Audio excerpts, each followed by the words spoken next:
Hi guys! Good evening! Katatapos lang ng ating Saturday family appointment with El Shaddai. At ang ating healing password ay ang salitang glory. So we are on the third letter of glory, which is letter O. So we have 4 O's. And the first O goes to our very own sister, Corazon Lim. Okay. First song, Obedience is Love. Kumanta, si Sister Jocelyn Briadas. Ang sharer, si Sister Maribel Alsaan. Ang Password. First O sa password ng Glory, letter O, Obedience. Obedient! Okay.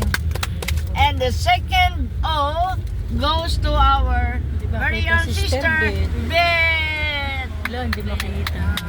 And the second words ay others. Ang song niya ay Let Jesus Live in You. Ang song by Sister Ellen Diaz. Ole, yan. Ang ating sharer ay si Sister Mary Bolao.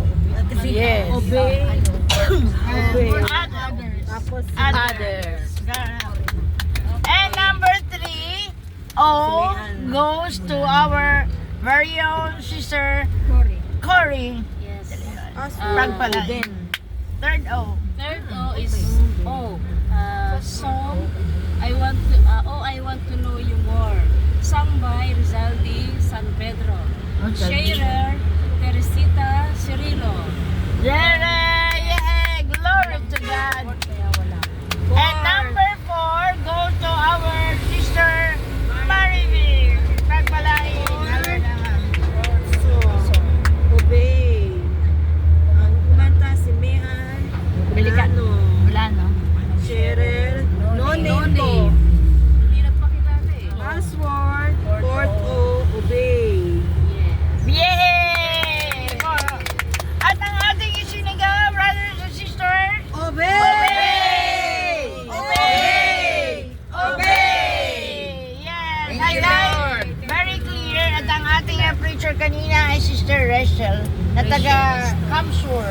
So, first scholar ni Brother Mike na mag-open ang College of Divine Wisdom. Kaya very naman siya. No? Kaya hi guys, continue to obey and syempre ibigin ang kapwa at sumunod, no? Obedience, obeying. Salamat. God bless us all. Have a nice Sunday morning. God bless us all. Okay na. Patay ko na. Oo, sige. Thank you. Thank you. Gumaganda na. Gumaganda. Going ka. No?